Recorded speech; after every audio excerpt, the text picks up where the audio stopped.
Bismillahirrahmanirrahim. Assalamualaikum warahmatullahi taala wabarakatuh. Tuan-tuan dan puan-puan, selamat datang ke channel BBMA Trader 7.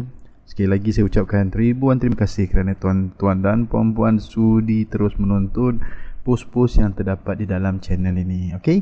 So alhamdulillah sekarang ni kita dah ada lebih kurang dalam 300 lebih subscribers. Di Telegram channel pun dah ada 300 lebih members. Alhamdulillah, terima kasih tuan-tuan. So tuan-tuan dan puan-puan, hari ni sedikit perkongsian. Kalau dalam grup banyak saya terutamanya kepada mereka yang baru-baru bercebur dalam BBMA, kan, untuk bila entry tu cuma fokus kepada entry selepas momentum. Okay, kenapa selepas momentum tuan-tuan? Ialah sebab kerana bila entry selepas momentum ni risikonya tu lebih kurang, satu, dan kedua ciri-ciri valid entry-nya lagi mudah kelihatan. Okay, so mari kita tengok. Macam saya ada selalu cakap dalam channel, pertama sekali bila kita nampak ada re-entry, macam contoh di sini, kita ada re-entry di H4.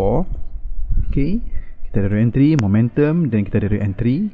So apa kita buat? Kita pergi ke time frame kedua, TF2. Dan TF2 pula saya selalu nasihatkan murid cari pair yang kalau ada re-entry di time frame keduanya tu ada dua keadaan. Sama ada price dah menghampiri, melepasi, ataupun dah reject MA50, ataupun pada keadaan itu MA50 sudah hampir-hampir nak keluar daripada top BB ataupun low BB. Okey, kenapa? Sebab pada keadaan inilah saya selalu panggil keadaan di mana seller and buyer tengah aktif lah, kan? Tengah saling aktif nak dictate arah pergerakan market yang seterusnya. So bila sampai saja kita nampak ada re-entry dan di time frame kedua juga telah menghampiri MA50, melepasi ataupun dah buat reject MA50, kita terus pergi ke time frame ketiga. So kat sini tuan-tuan tengok, kita dah sampai ke time frame ketiga. So di time frame ketiga tuan-tuan, kita kena tunggulah. Kita tunggu apa? Tunggu setup. Setup yang saya panggil MHB M1 tadi tu, setup ni yang kita tunggu. Okey, sebab bila berlakunya MA50 keluar daripada top BB tadi, kan, ada dua benda yang boleh berlaku lah. Sama ada yang pertama, price akan kembali turun, ya. Kedua, sama ada dia buat retest ataupun kembali naik. So in that case, MA50 tak akan beginilah. MA50 akan naik ke atas, BB semua akan naik atas, kan. So dalam keadaan ni sebenarnya, walaupun lah kita tahulah pergerakan pasaran tu dah ditentukan oleh market maker, kita just sekadar menumpang trend, kan.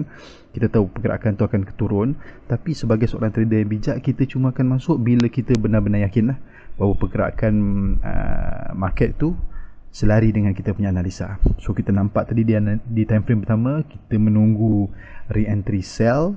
Okay, re-entry sell di H4 tadi. Okay, dan kita tunggu confirmation di time frame kedua, ada tak pergerakan berdekatan dengan MA50. Okay, so kita nampak dah ada. So kita terus pergi ke M15. Okay, kita pergi ke M15. Okay, so nombor satu, saya pun suka juga menyebut lah, sekarang ni kita nampak senang, kan. Oh, ini pergerakan yang ekstrim lah semua. Tapi masa kejadian berlaku tuan-tuan, tak ada siapa yang tahu, kan. Kalau sekarang ni pun saya nak tunjuk, cakap ok, siapa yang ada entry kat sini, mungkin tak ramai yang entry. Sebab apa? Memang that is the fact lah. Carta yang dah siap ni kita nampak, oh patutnya kita memang betul lah kita entry kat sini semua, kan. Tapi masa kejadian tak. Ok, so apa yang kita buat tadi, kita dah nampak time frame pertama dan kedua dah selari dengan apa yang setup yang saya ajar. Kita tengok di time frame ketiga, kita tunggu the valid setup. So apa tu valid setup tuan-tuan? Okay, kita menunggu candlestick arah kukuh muncul dan disertai dengan sama ada dominant break ataupun CB1 break. So kat sini kita ada dominant break, So tuan-tuan, ini adalah dominant break. Okay, maknanya ada satu candle besar yang mengandungi lebih daripada dua candles, dan kemudiannya dia dipecahkan, kan. So untuk ada Fibo Musang punya students, dia akan terus tarik di sini. Okey, tarik di sini.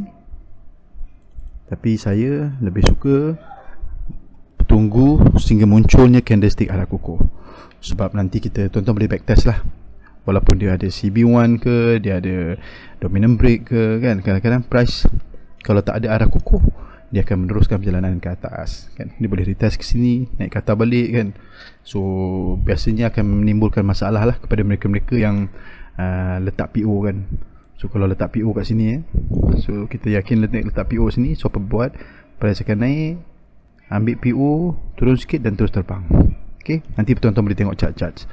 So untuk yang kita berbalik kepada re-entry sell tadi, so apa kita buat, kita cari setup yang valid. So sekarang kita dah ada setup yang valid ya. So kita dah ada setup valid di sini, so, kita ambil. Okay, so dan kita pun menunggulah. So kita ada, sebenarnya kalau dekat sini tadi ada layer banyak lah. So student-student saya tahulah kita ada layer daripada re-entry sini kan. Tapi ni saya dah ambil profit semua kan. Cuma saya tersalah tekan apa tu, close profit. Saya tekan close yang atas pula, tertinggal yang bawah. Tapi tak apalah kan. So apa yang berlaku tuan-tuan, sekarang ni price akan naik ke atas, ambil order, okay, dan turun. So bila turun tuan-tuan, apa kita buat, kita follow pergerakan kan. So nanti dalam video seterusnya saya akan terangkanlah macam mana kita boleh hold kita punya orders, kita close ke, ataupun kita nak tambah layer ke kan. So kita nanti saya akan terangkan lah. So untuk masa sekarang ni alhamdulillah price dah pergi ke TP3 dan dah sampai ke area yang saya panggil reversal ataupun higher time frame continuation. So nanti kita akan confirmkan lah pula dengan H1 kan. Kita tengok H1, adakah saya H1 dah buat apa tu continuation untuk price turun ke bawah ataupun tidak, kita akan tengok nanti kemudian. So nanti apa tu saya akan buat video seterusnya. Tapi untuk yang kali ni tuan-tuan ya, sama, saya pun dah terangkan banyak kali juga tentang re-entry post ni adalah berkenaan dengan re-entry punya SOP. Okay, yang pertama mesti ada re-entry. Yang kedua, kita pastikan price dah sampai ke area MA50.